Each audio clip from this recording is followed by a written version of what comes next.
Peace, y'all. It's the Lord Head Co-World. I'm over here kicking it with my main man, Jay Wiggs. What's good, God? What's good, Brody? I'm good, man. Can't call it. Just welcoming everybody to another episode of Brodies Sports Talk. We are off and running. We are in season 2, episode 3. Before we get started, just want to say thank you to everybody out there that is supporting the show on our platforms on Instagram, TikTok, and YouTube. If you're not following us, I don't know why. We're over 600,000 viewers. You need to click on the bottom right-hand corner and like and subscribe, share, and tell a friend to tell a friend. We're fresh off the panel. A great success, over 6,000 views and counting for the panel. So shout out to Tony Broadnex. We got some great feedback on the panel. Tony will definitely be joining us in future episodes. So, shout out to Tony Broadnex and everybody that tuned into the panel. But to get started, it's that time again. It's finals time. And for anyone who is from our generation, they know about a particular movie that has scarred our generation for life. Whenever we're on the highway and we see a Mack truck carrying any type of trees or lumber, right? We all know that movie. You know what I'm saying? We all know that movie. And it's only fitting that we use that as this particular title to open the segment. It's the Final Destination. The Thunder have reached the finals. The Pacers have reached the finals. We now have our matchup. Despite what people may think, it may not be the sexiest, right? They want brand name teams like Boston and LA and all that good stuff. So they may not have the viewers because a lot of people don't know about OKC and Indiana, but I love it.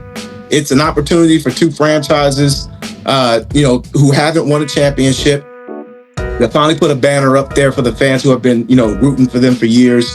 And it may bring more attention to their small market, if you will. So, just to kick things off, Wiggs, do you think the Thunder and Pacers matchup is going to deliver as far as expectations? It's such a good question, Co. Like I said, I love the title. Such a good question.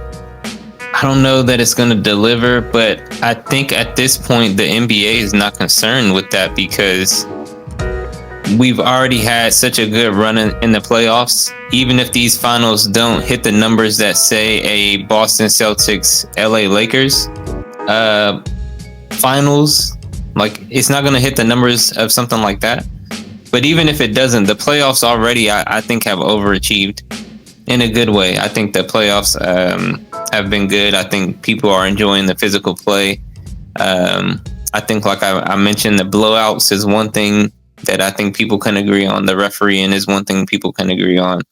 But outside of that, I think both teams in this finals are really good teams. And if you like basketball, this is going to deliver. Yeah. If you want it to hit the numbers that it might have hit if it was a different team, I don't think it's going to hit the numbers. Yeah, I agree. I think from a basketball fan standpoint, basketball was my first love, so I love a great basketball game. And they've kind of reignited the fire, in me. Like if everyone's been watching out here, Brodies, since we started this show, I've been very adamant about how I just don't like the NBA anymore, especially since the Bean died, and they've kind of reignited the fire. Like that Pacers Knicks series was all time almost. It was a great series. If you ask me, the fact that New York took the defending champions out when everybody pretty much had them penciled in as the back-to-back champs. Obviously you had your LeBron lobbyists, and then you had other up-and-coming teams like Cleveland and the Rockets, and obviously Chef Curry had a shot at it too. So it was very interesting. We graded the playoffs an A. So I think from a competitive standpoint, this is actually going to be a better matchup than people think. Some people think that OKC is going to blow them out. I don't think it's going to be an easy win. I said it was going to be OKC Pacers in 7. I think I'm going to stick to that. Okay. And I still got it. I say sweep or gentleman sweep. I see it in 5 or less. And just because I think the Thunder are going to get one away, I'll definitely say 5 wins. I think this is going to be the over in 5 wins. OKC is just in my opinion, a little bit better at almost every position except maybe except maybe the Siakam position. But Chet Holmgren is really good on this team. And it's the Yeah. fact that none of these players on OKC none of them have to play great. Like if Jalen Williams doesn't play well, SGA might get 40 and 10. If SGA doesn't play well, Chet might get 20 and 10, and Jalen might get 20 and 5. And then Lou Dort is going to play great defense, and Alex Caruso is going to play great defense. You have two bigs coming off the bench. So OKC is just they have so much depth. Yeah. I just don't think Indiana is going to be able to overcome that. But Indiana does go 10 deep as well. So, I mean, I have people in my circle saying this series, you're one of them, Coach, saying this series is going to go 7. And I have other people saying, they think the Pacers can win this series, which I don't think there's any possibility of that. I mean, do you think the Pacers have a chance of winning? Do you see it going 7? Do you give them a chance to win that 7th game? What has to go right for the Pacers to win that 7th game?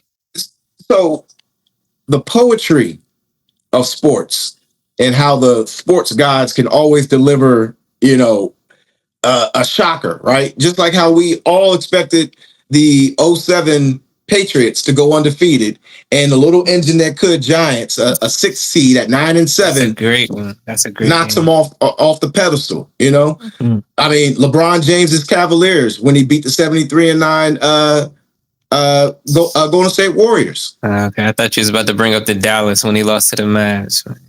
I mean, you can include that as well because they were the heavy favorite, right? That run by Dirk was incredible. Yeah, so it's a toss up. OKC's favored. I'm still picking them to win in 7, but just looking at these stats here, like this is from the regular season, so it only just take it with a grain of salt. But the Pacers averaged 117 points a game to OKC's 115 a game, and their defensive rating, they held their opponents to 113 points a game, and OKC was number 1 at hold them to 104. So you got 2 high-powered offenses, and you got number 1 and number 9 in defense. So, I mean, the Pacers hold their teams to 113, and the Thunder score about 114. So it can go either way. But here's the X factor: your boy Hallie, what the Hallie? He has to show up. Hallie. He's got to show up. He can't give you 35 and 7 the next night. We can't have that. Like, we're in a generation where the point it's crazy because that's exactly like what he did. Yeah, he went from a 35-point game to, like, I think the next game was maybe 17, but the game before that I think was 8 points. Like, literally under 10 points to 35. Those are the 2 games that lost him the Eastern Conference MVP. That's why he didn't get it. Okay, hold on. I think he should have got that. What you think, Cole? He should have gotten it off of principle. I mean, ain't nobody talking about my mans and them, I mean, yes, he did well. He did well. Don't get me wrong. Hey, about to make me spit out my drink. But ain't nobody. Hey, nobody was talking about nobody was talking about. Nobody was talking about him. They weren't. I'll say Draymond Green. I think I did mention that last week. Draymond Green was saying Siakam was a tough cover, and he did go for, I think, 39. And I think 30 in another. I think he went for 30 in 3 games. I think he might have been the most. I think in this matchup, he might have been the mismatch. Yeah. But I do think Hallie had better stats, man. He did. I mean, he was first in everything else outside of points. So he definitely should have gotten it. And obviously, just for the sake of the whole drama of the playoffs, he mimicked Reggie Miller's choking thing to the Knicks.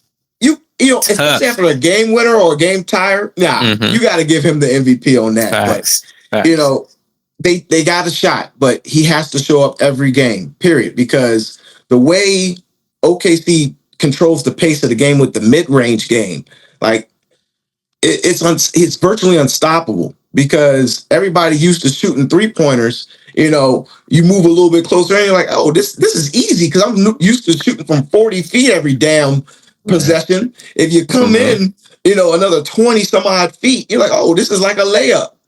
Yeah, I So think that's why I don't like it, Co. It's because it looks easy. Like Shea makes the game look so easy, and you're right. When you watch Shea, it's different from the rest of the NBA. Like I'm not trying to give him more credit than he deserves, but it's like watching Kobe. Like you have to appreciate it if that's what you enjoy. I don't enjoy it. I like watching Ant dominate when he's pulling up from 27 feet, 30 feet like Steph Curry. And if he can't do that, he's driving to the lane and trying to dunk on somebody. Shea's not really trying to dunk. When was the last time Shea dunked on somebody? Nah, he does go to the paint, so it's not like he's not dunking, but it's like Shea. When you think of Shea, you don't think about that. You think of like a finesse game. Like even Kobe, even though he had a mid-range game, he would still give you highlights. Like there's no SGA highlights. Like he's like, you know who he is? He is a more athletic Tim Duncan. Facts. I was about to say AI. I've heard the comparison to AI because AI will use the mid-range game. AI wasn't really a 3-point shooter, and he'll yank the mess out of you. He definitely would. But AI, SGA has handles, man. SGA was doing some moves. Look, I'm not about to imitate him and hurt myself on the podcast, but SGA was out there. He's tall, so his handles do the job. Yeah. He's able to do his move and he gets past you. Again, it's Tim Duncan. Tim Duncan is not doing more than he has to do. SGA is tall, so it's like, look, I'm going to use my body. I'm going to use my size. Luka's doing that same thing. Luka's not fast at all. He's using his body. He's using his size, getting to his spot, pulling up. I mean, that's all SGA it is. Doing the same thing. Yeah. All right, let me ask you this, Co. Go ahead. And then I got a question for you. It's premeditated. Like you get the ball, you dribble up, you're like, all right, I'm either going to go to the left corner or the right corner. Depending on, all right, they're guarding me to my right. All right, I'm going to go here. I'm going to do my signature moves and I'm going to get to my spot and pull up. It's mathematics, man. Simple. First of all, I got two questions. What did the young Co look like on the court? Before the knee pain, Co, what did the young Co look like on the court? What was your go-to move? It was I was the greatest what if of all time. Hey, I know that's how I'm feeling. Hey, Brodies, my name is Jay for a reason. Okay, I had it legally changed to Jay. My real name is Derek. What you mean? I had it legally changed to Jay because it was that wet. Pull up from anywhere. Hey, chill. I was like, yo, am I finding out that this man's name has been Derek this whole time now? Hey, I'm gonna change his name to Jay because it was so wet. Chill out. Why they call me Jay? But that's too funny. I mean, my issue with I didn't have the height. Like we grew up in the era where you had, if you were a shooting guard, you had to be tall. I was tall enough to be a point guard, but that wasn't the era where the point guard, scored primarily. Mm-hmm. So that was my issue. I was too short to be a two guard. Play a whole different game, yeah. And going to the league back in the 90s, 2000s, when we would have been coming out with LeBron. Yeah, bro, we would have been coming out with LeBron. So that's how good you had to be if you wanted to play in the NBA. You had to be LeBron. And that draft was crazy, though. We might have to pull that draft up real quick. But the other question, to the wife about that. I was like, yo, that could have been arguably one of the greatest draft classes of all time. We're gonna put a poll. We're gonna have to do that another one. But let me ask you this about the finals. Who do you have winning finals MVP for both teams? If the Pacers win, who's the MVP? If the Thunder win, who's the MVP? If the Pacers win, I think it will be Hallie, just for the simple fact that he got snubbed on the Eastern Conference, and that he's going to have to play at an MVP level if they're going to win.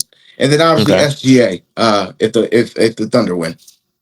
Okay, I mean the NBA did snub Steph Curry. I think that one time Andre Iguodala got the Finals MVP. That's the enemy, and then KD got it twice. It's KD Did though. KD get it twice? Yeah. Yeah, that's So KD. then KD got it twice, and then Steph finally got it on the fourth. That's what Yeah. makes Steph so tough. For him to get 4 chips, and he only has one, even though he only has one, he got 4 chips with one team. That's tough by Steph. But yeah, nah, if SGA gets this one, I mean, all right, let me ask this now, Co. There's been, I think we talked about it with the Hallie last week. Is Hallie, does this make him top 5 if he wins? Like, does this put him, I mean, we already said top 5 point guard, but does this make him, do we have to like elevate him? That if he wins, I think this, because nobody expects him to win. So if he wins, does this make him top 10? Let's maybe not say top 5. Does it make him top 10? Yeah, I would put him in the top 10 because I look at it like this. If you're able to win a title this young as the alpha, yeah, why not? Because I mean, one SGA. I mean, if they win, SGA ain't win, and they would consider him to be top 5. You know, John Morant, Steph, Kyrie Irving, and all other point guards that he's stepped through or gone through in order to win. Heck yeah. Yeah, Heck yeah, man. I would have top 10 for sure, especially if you win a title. Yeah, I would definitely agree. To go through this Thunder team, because nobody else has been able to do it. Jokic couldn't do it. Ant couldn't do it. I can't even remember who they played in the first round, but they couldn't do it either. Nobody could really do it all season long. They've been breaking records or setting, new standards for the amount of points that they've beaten teams by. So, I mean, this series should go to the Thunder. If the Pacers can pull this off, this would really just be incredible by Hallie or Siakam, because I could see Siakam getting the MVP again. Yeah. Just because of the overrated stuff, like it just seems like the league doesn't want to give Halliburton, and they did, like I said, they did it with Steph Curry. Maybe it's a light skin thing. I think you might have said that in the message, like Hallie's the new representative for the light skin. Ain't nobody try nothing against him for being dark skinned. I'm just saying it was funny, but I mean, yeah, maybe the league is a little tougher on light skinned point guards. Like, yo, you got to show us. You got to show us some more. So yeah, well, let us know what you think there, Brodies. I think this is going to be a great finals matchup, only because whoever wins, it's going to be for a fan base that's never seen it before, and I'm all for that. So that's definitely where I stand with that. But like on Instagram, TikTok, and YouTube, click on the bottom right-hand corner and like and subscribe and tell a friend. But switching sports, we're going back to the gridiron, okay? It's June, and we are just a couple of months away from training camp and another NFL season, which is why we're here in the first daggone place. Now, for the viewers out there, the over 600,000 viewers out there that aren't from the DMV like Wiggs and I, and aren't local sports fans like us, you don't know too much about what's going on with the Skins. So we like to kick off the off season by, monitoring what's going on, starting with the OTAs. So there's been a little bit of OCD out there with the OTAs out there, Wiggs, with people not showing up. And since it's the beginning of the off season, the radio hosts and the talk show hosts, like they ain't got nothing to talk about. So they make a big deal out of everything when it's really not that big of a deal. But sometimes they be on point with their analysis. And whenever there's a no-show, I don't care whether it's something to worry about or not worry about, it still sends off a red flag in my eyes. So asking you, Wiggs, recently, since OTAs have started, it's voluntary workouts. For those who don't know what OTAs are, it's just voluntary workouts. It gives an opportunity for the rookies after rookie camp to mess with some of the veterans. Get to know the coaches, and also the coaches get an opportunity to install some vanilla type stuff when it comes to the offense, or the defense, or whatever they're going to be working on. They can kind of start installing that offense for the rookies and for the vets to get on that same page. But it's a voluntary workout. So sometimes there are veterans that don't show up. And when that happens, it's like throwing a rock into a placid lake. You know what I'm saying? Like it just creates a ripple effect, and sometimes it can blow up if you keep fanning the flame. But because we're coming off of a great season, it's not being broadcasted as much. But it is something to take note here. So Laremy Tunsil, Terry McLaurin, and Lattimore were no Okay. shows at OTAs. Now, Laremy Tunsil is, obviously going to be a starter. He's arguably the best offensive tackle in the, in the league. He's on a new team, so I'm a little shocked that he's not at OTAs trying to get a head start on learning the offense and messing with, the linemen and all that good stuff. Terry McLaurin, we understand what's going on with him. He's got a contract situation, so he's not risking injury, and I don't mind that because they're going to get the deal done before training camp. AP's cooking up some contract deals for him right now, so I'm not worried about that. And Lattimore, he's a no show as well. Now I'll save my take on that for after your rebuttal, Wiggs. But is this is this a red flag? Is this a cause for concern for Laremy Tunsil and Lattimore not being no shows? Being no shows. My level of concern right now, no, I would say no. It's not a cause for concern, and I'll take it a step further. My level of concern is a 1.5. I think all three of these players are going to contribute next year. If not for us, for somebody else. I think Laremy and Terry for sure are going to be on this team. Lattimore, I don't know, bro. You might not be on this team when training camp starts. So, I mean, if you want to play games like that, go right ahead. Because there's other players that we can still bring in, whether by free agency or via trade. But I think Lattimore is going to contribute next year. And I think he knows that he's going to contribute. So he's like, I'm going to give you a chance to give me a new contract. I'm going to let you know I'm displeased by not showing up for training camp. I think that's what all three of these players are saying. Laremy, Terry, That's and true. Lattimore. I think all three of them are saying, contract situation. That's true. I'm a veteran player in the NFL. The NFL stands for not for long. And anybody can get injured at any time. We'll talk a little bit later about the divisions and stuff like that. But anybody can get injured at any time. And I think these players are all really good players. They all deserve good contracts. So right now, I'm not concerned. Like you said, these are voluntary workouts. So, I think they all should want to be there. But am I concerned? No, I'm not. That's a great take right there, Wiggs. Like, because it kind of made me think about it different. Because I was about to go in. I was about to turn the stove on. I was, hey, Lattimore, I'm gonna tell you right now, sir. Yeah. You don't know what goes down in the DMs, okay? In the DMV, if you don't show up, you get fried. Okay, you were lucky that we were winning last year. So he might have got fried last year. Oh, I listened to a lot of Kevin Sheehan. Shout out to Kevin Sheehan. Get well soon. He's recovering from prostate cancer surgery. So glad he's doing well. Definitely get well. Definitely a influencer for me.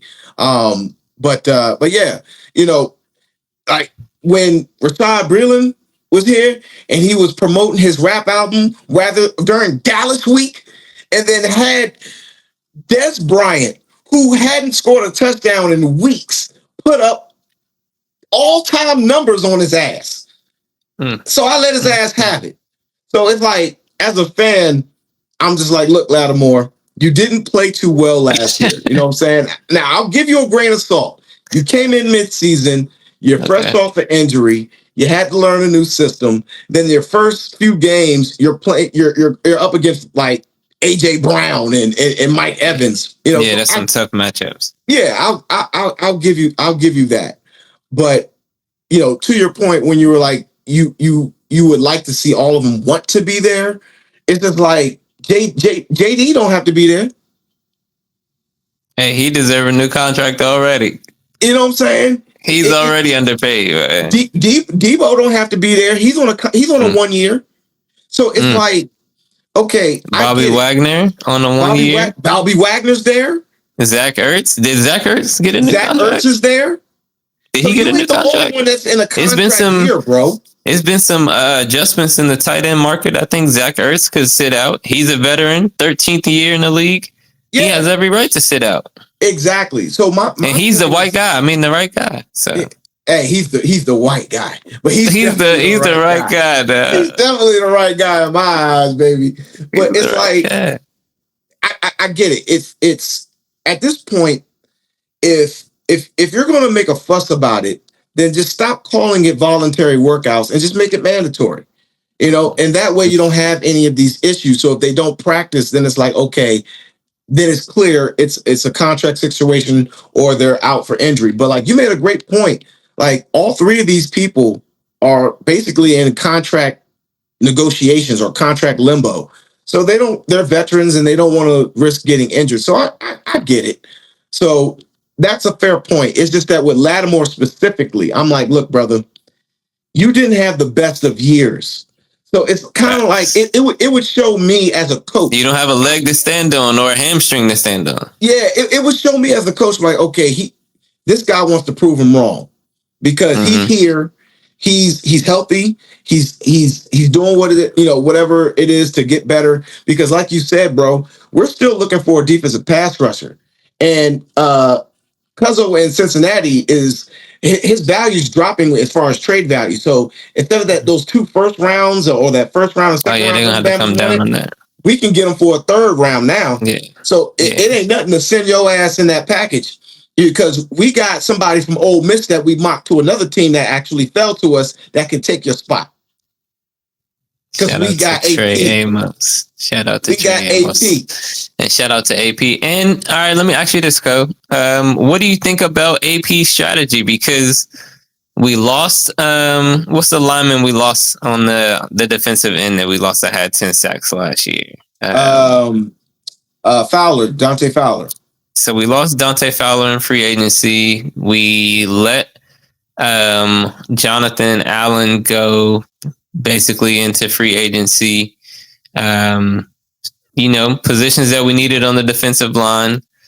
We signed Marshon Lattimore, and we're kind of, really working with a lot of 1-year deals. We've talked about this in the past.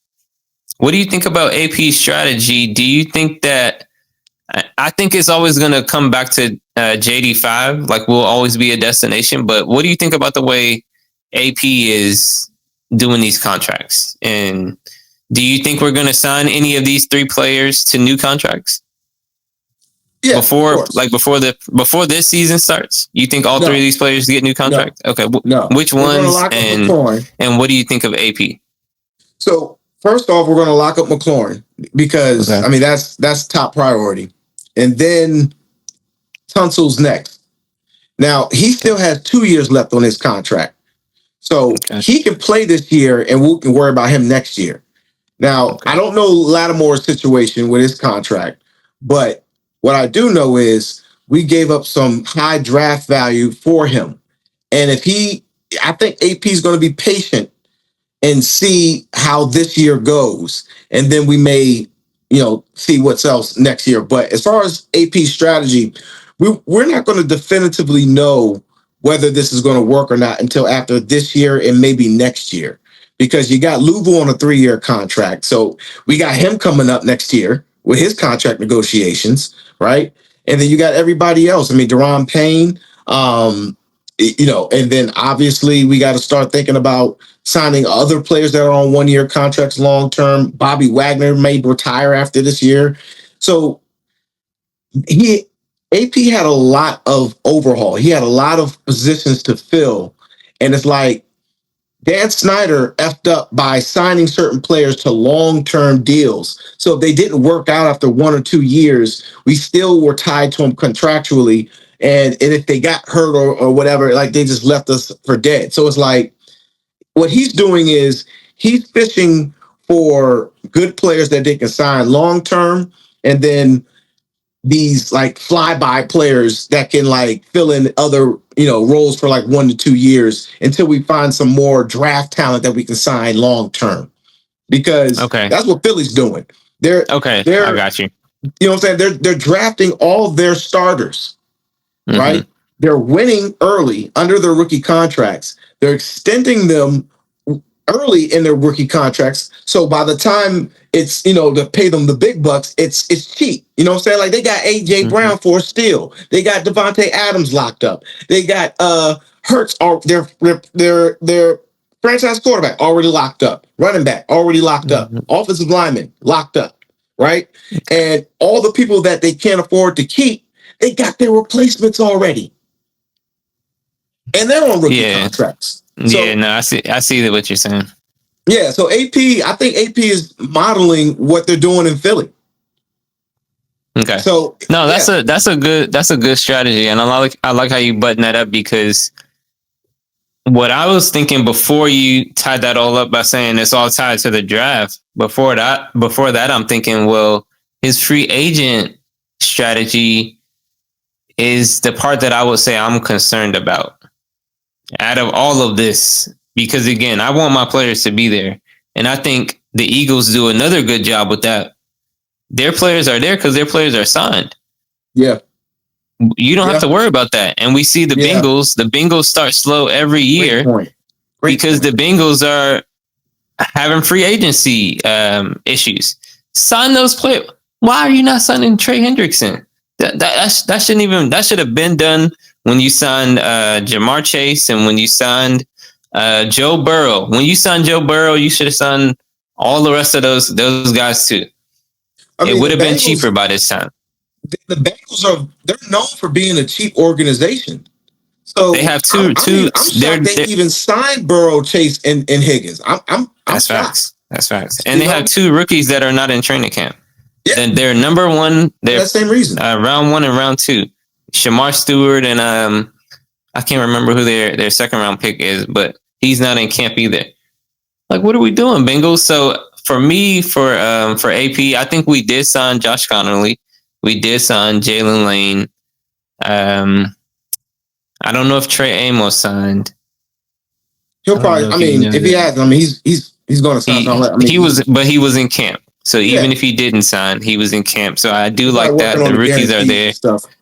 Yep, the rookies are there. They said Trey Amos looked good. So again, Lattimore. Hey, if you don't want to show up, bro, at this point, to the left. Yeah. You know what I'm saying? Take exit 17A, hop on 95 north, and take your ass over there to New York. For real. It's not that far from FedEx Field. We didn't move over to RFK yet. From FedEx Field, it's real easy to get on 95. No bull, man. But I mean, that's a great transition, because these are the things that the organizations have to do in the offseason to give yourself a chance to win a Super Bowl. And statistically, if you're going to win a Super Bowl, your easiest chance is to get the number 1 seed, so you can get a bye week and have home field advantage, or just make the dance itself by making the playoffs. But if you can't get home field advantage, then the next best thing is to win your division. So the division is this, y'all. We're going to pick the division winners for the NFC, and then we're going to do the AFC next week.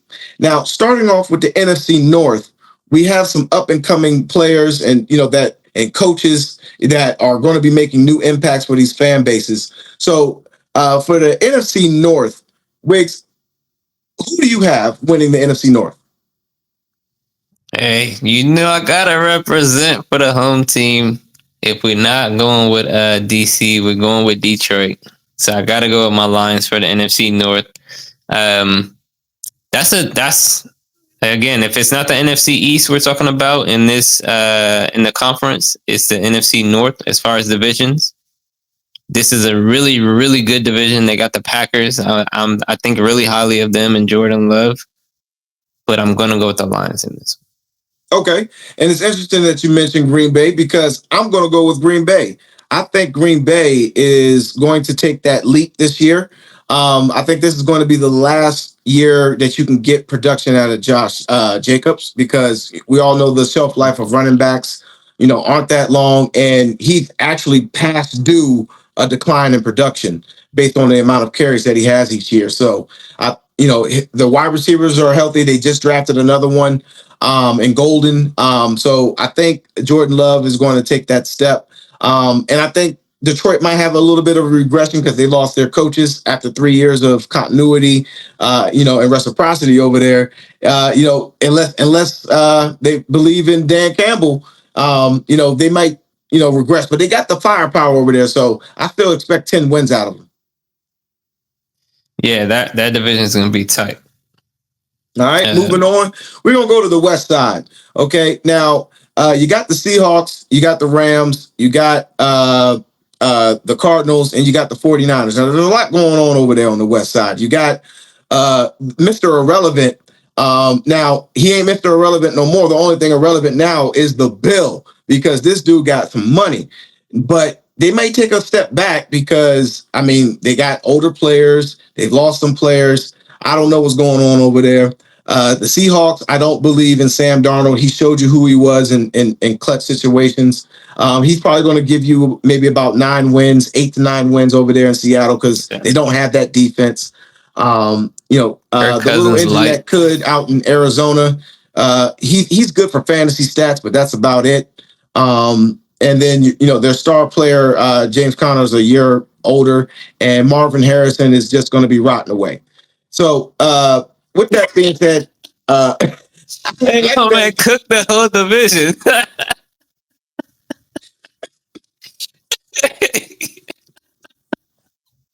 I'm like, damn, he just turned this over real quick. Hey, I'm just calling it how I see it. I call a spade here, Wiggs. So it's like it's only logical for me to choose the Los Angeles Rams, and I think we side together on that. Matt Stafford is basically in his last year with the Rams. I think he may have maybe a year or two left in him, but it's his last year with the Rams. Kyron Williams is in his fourth year, so he's basically going into his prime as a running back. Mm-hmm. You got Puka Nacua, who's assuming the number one role there, and then you got Devontae Adams, and their defense is still damn good. So, young and good. Yep. Yeah. So it's only logical that the Rams are going to win the NFC West. What do you think, Wiggs? Yeah, I think this is the team that I'm the most scared of. And we talked a little bit about this before as we were just choosing the teams that we were going to go with, Co. The Rams played the Eagles the best last year in the playoffs. If we really want to talk about it, and they were in the snow, they almost won that damn game. And I think they have the best quarterback, not in the division. Let me say not in division, not in the conference. He's the best in the division. He's not the best in the conference because that's JD5. Yeah. We know who the best in the conference is. Oh yeah, but in the division, I think Matthew Stafford is the best. He still throws the best ball, maybe in the entire NFL. That I can say. Like JD5 throws a good spiral. I don't care what no one says. Like JD5 throws a great spiral. I saw it on the main account. I don't know if you saw that post code. Like they said, JD5, you throw so tough. Like that's what they always say about JD5 now. It's like he throws so tough. But the spiral was looking good. But Matt Stafford spiral, man, that joint is on a different level. He can spin it. So you add Devontae Adams to that offense. Yeah, they're about to be nice. So yeah, Rams, I like that. Okay. Now we're gonna go to the South. We're gonna go down 95 South. And then one person is going to get off on 85 South, and the other one's going to continue on past Tallahassee.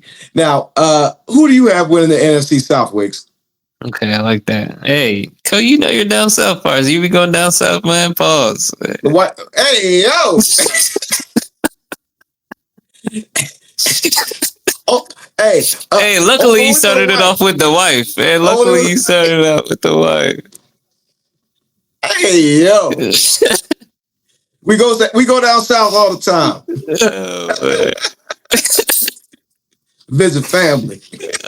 But yeah, nah. I like so if we're going down south, I like the Falcons, man. Atlanta, I think Michael Penix. Damn, it's crazy we talking about going down south on Michael Penix. That's too close for me. Hey, yo. Um, hey, yo. But yeah, no, I think the Falcons are gonna be a really, really good team. They add James Pierce Jr. to that defensive line, exactly what they needed. And then I think again, Michael Penix is gonna. I don't think these quarterbacks either. I don't see a sophomore slump in these guys. I'm gonna be honest with you. Nope. I think these quarterbacks have so much time put in from college that these IQ, are not your their IQ is not. These are not normal rookies. These are rookies that again they said Patrick Mahomes I think only played 20 something games in college. JD5 had played like 40 to 50 games in college. So this is not somebody that's in his sophomore year. This is somebody who's in his senior year going into he's ready to be in his prime time years. Like we could see these players, these quarterbacks make a jump. And I think Michael Penix is in that group for the Atlanta Falcons. I agree. Now, I don't agree with the winner, but I do agree with Penix. Actually having a pretty damn good year. I think it's going to be between Atlanta and Tampa. Now, Tampa is going to be the defending division champions. I think this will be. I think they won it 4 times. They won 2 with Brady and 2 with Baker. So if their division to lose, I'm going to stick with that. Only because they have Todd Bowles. He's still one of the greatest defensive coaches, in my eyes. And then you got a scrapper like your boy Baker Mayfield, and they still got Bucky Irvin. They still got Michael Evans, and Godwin is going to be back. So I like Tampa Bay, but Atlanta is definitely going to give them a run. One thing I will say, what could be the deciding factor is going to be coaching. Raheem Morris, like he's a great coach. Don't get me wrong, but some coaches are just good at particular things. Like great example, like Dan Quinn, up until last year, was considered to be a great defensive coordinator. You know what I'm saying? He didn't. They as a head coach, they didn't think maybe he was it. Right? He's got a second stint. He's doing well. But Raheem Morris, this is, I think, his 3rd time as a head coach. Okay. So, he hasn't been set up for success with the last 2 teams. So I'll give him a grain of salt, obviously. Okay. But until he can show that he can win when it matters, because he had them on the brink of a playoff berth last year. But I think a decision here and there was a deciding factor. Like he waited too long to bench Cousins. He should have went to Penix after like week 3, So, I don't know. Maybe the GMs had his balls in a vice or something, and he couldn't do anything. I don't know. You know what I'm saying? But like as a head coach, as soon as I saw Kirk Cousins shit the bed, I'm like, oh no. We drafted this dude the year we signed him. So it can go either or. Okay. Now, wrapping up the nationwide tour, we're going to end at the finish line because in this division, this is where the Super Bowl champions reside, and this is where the most Super Bowl wins reside, and it's the NFC East. Now, we know that we got 5. We got 5 on it, right, Wiggs? Now, 5 on it. We are not going to sit here and tell the Brodies that we don't believe in the Skins. We believe in the Skins, but we're also football fans and realistic, and we're not going to sit up here and gas y'all up and say something that we don't believe in as sports fans, let alone as Skins fans. And that is the NFC East division winner. Now, anyone who follows football, they know that the NFC East basically has had a new winner for 16 years straight. So we think this year, unfortunately, is the year that they get off the schneid. So we got Philadelphia winning the NFC East, but that doesn't mean they're going to win the Super Bowl. But, like I said, if you're not going to be the number 1 seed and get home field advantage, the next best thing is to win your division. And before they change the rules, a division winner gets an automatic home playoff game. So I feel like if they changed the seeding, it could have been a completely different story. We could have probably had a home game last year. Or Philly could have went on the road and played someone else, the first round and lost. We don't know. We'll see how that goes. But, I mean, can you really see anyone knocking Philly off the throne right now, Wicks? Hell no. And they got better in the draft. I think we talked about this a couple weeks ago after the draft. Like Philly got better and younger, and all the contracts are good, and they re-signed Saquon, and Saquon is on the Madden cover now. The Steakwan is the name of Gino's Steaks in Philly. Like I might have to drive up there this weekend, man, and just we might do that. Take a picture of the Steakwan. Like, hey, the Brodies. Should the Brodies go to Philly? We know Philly shows love, so we might have to go to Philly for the weekend. But yeah, man, I think Philly they're just way too good, and barring injury, I don't see anybody being better than them in the entire NFL. I mean, maybe again, maybe in the AFC, Baltimore, Buffalo, Kansas City can maybe have a better regular season, but outside of that, Philly's too good. I mean, I think, and just for the sake of let me say this. Philly has two things working against them. One being the Madden cover. So just a Madden curse for those who play. Yeah, for those who know about the Madden curse, we saw what it did with Christian McCaffrey just last year. Last year. The Madden curse is real. McCaffrey was battling that joint all season long. He thought he was going to come back. The Madden curse was like, sit your ass down. It ain't happening. So, I mean, hey, man, we don't want that to happen. We want to play the Eagles at their best. We want the Eagles to get through the season and have us a great game in the conference finals like we did last year. But they have that working against them. And then the other thing is, like you said at the beginning, Co, nobody in this division has repeated. I think that might happen again. I think the Commanders will be the ones that can do it. If somebody else can do it, I think it will be the Commanders. And I think we have the team. We're going to start, when we looked at the schedule, we can easily start 5-0. And we can easily go 10-0 after that. Yep. Like, if we really get going, and we have Josh Connerly and Laremy Tunsil to that line, and Sam Cosmi comes back, like you said, that could be in September, October. And we have Debo and Terry. We could really get going on. We could get that diesel cranked up, dog. We could, crank that diesel up. We could really get so yeah. I think that's true for me. The Eagles. That's the two things that I would say. Yeah, I agree. Like they're young. Their star players are locked up, and they got their replacements in the queue. And they're just going to continue to repeat the process. This is rinse and repeat. They have, I believe, 10 to 15 picks within the next two drafts. So it's only going to get worse. And this is why Adam Peters is like, look, if you can't beat them, join them. Like he's literally mimicking what they're doing. It's just that the 1-year contracts that Adam Peters is doing, they're supplementing the time that it's going to take to overhaul everything. Like, I mean, he got a dumpster fire. He inherited a dumpster fire. So it's going to take more time to find the right players and pieces. But I mean, he's doing the right thing by locking up these veteran players or trading for these veteran players, and then giving them motivation by not signing them, and having them earn the next contract, because we got the cap space. That's one thing that I will say Washington has. Like, we have the cap space. So we were expecting to make a big splash in free agency this year.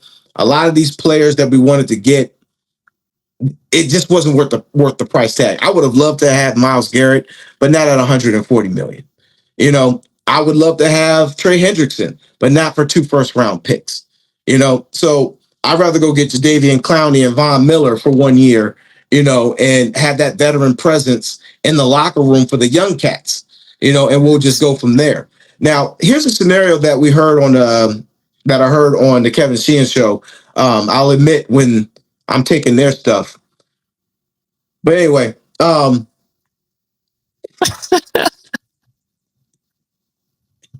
just saying, there ain't no sneak diss. That was a name drop. Okay, like game. I'm name dropping. But anyway, Hey, I'm sipping my tea like Kermit the Frog. right now he mentioned something that a scenario that was actually pretty cool, and that is trading a third round pick, a seventh round pick, and Johnny Newton for Trey Hendrickson.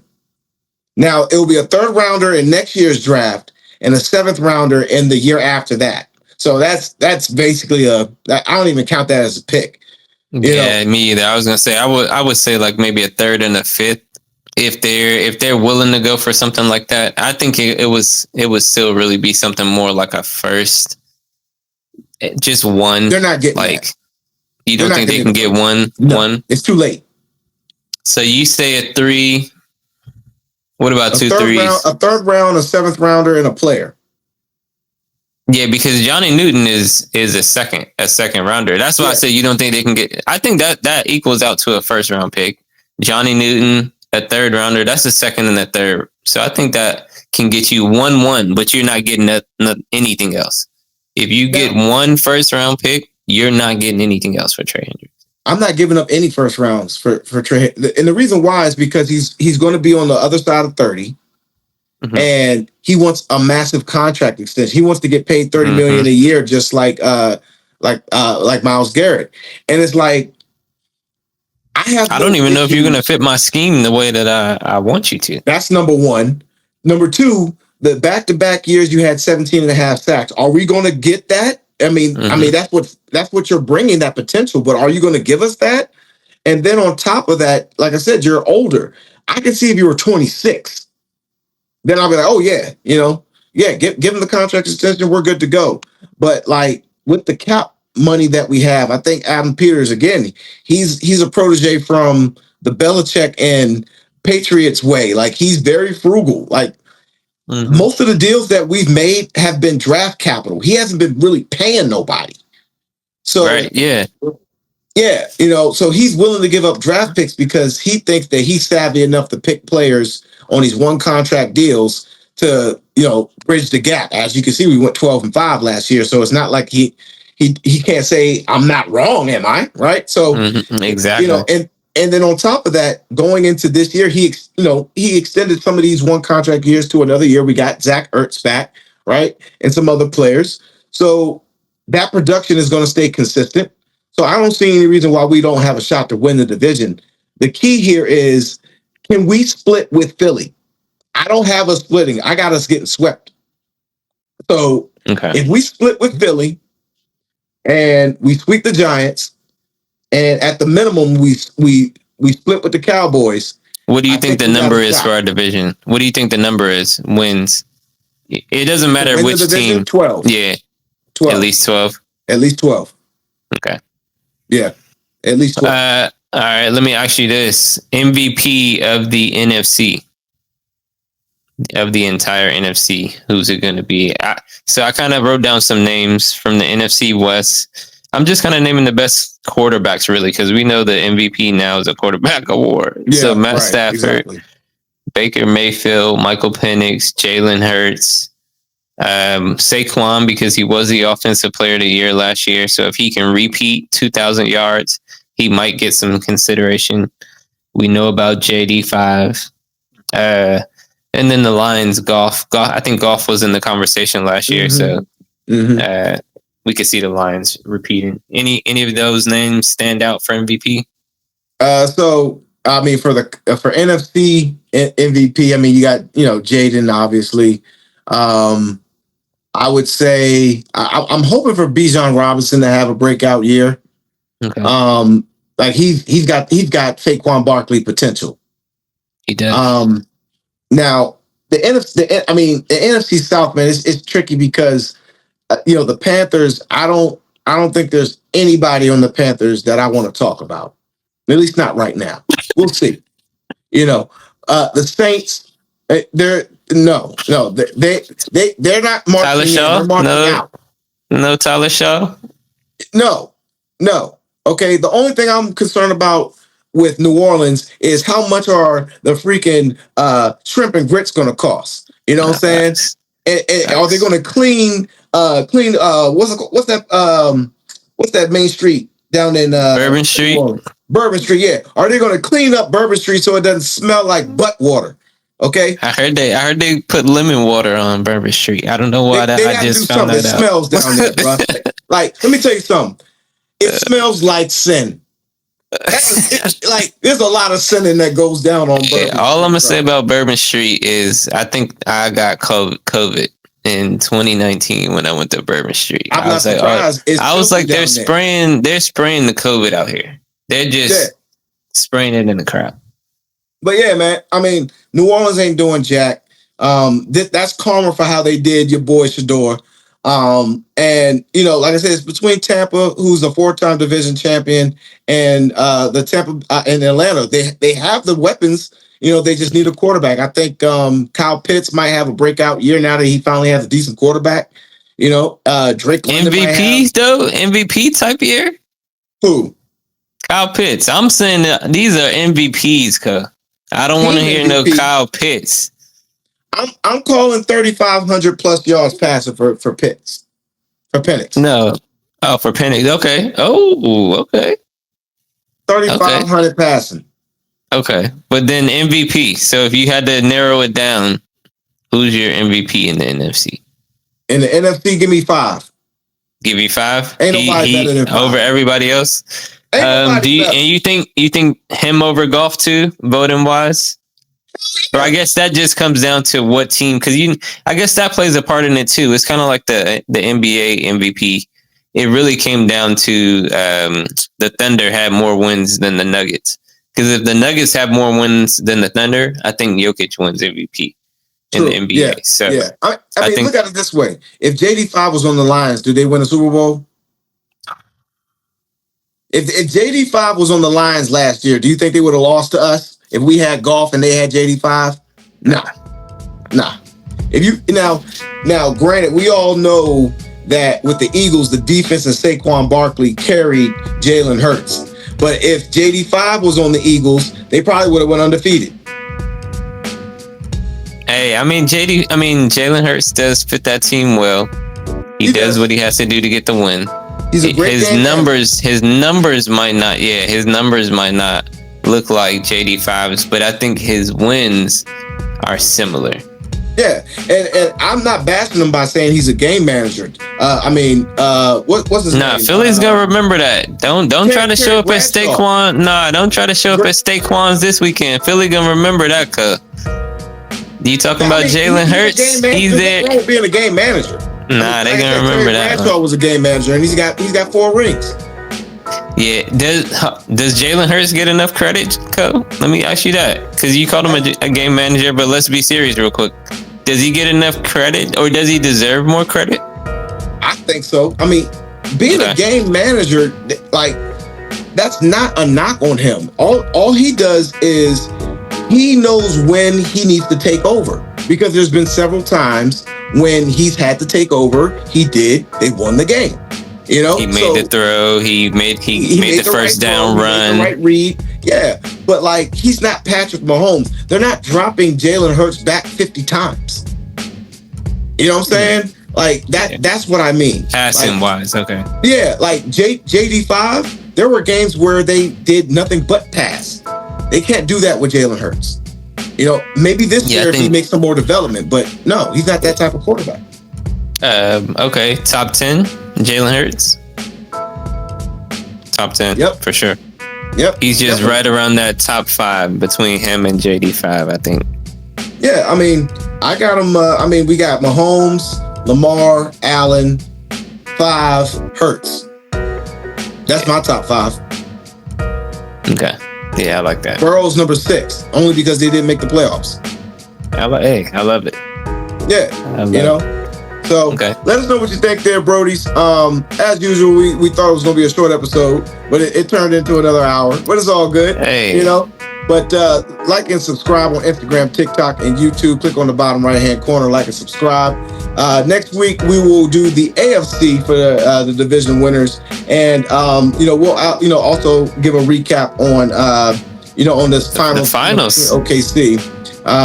Yeah, the Brodies got OKC, but you never know. But until then, it's the Lord here, Cold World. It's the guy, Jay Wiggs over here. It's Brody Sports Talk. We'll see you next week, y'all.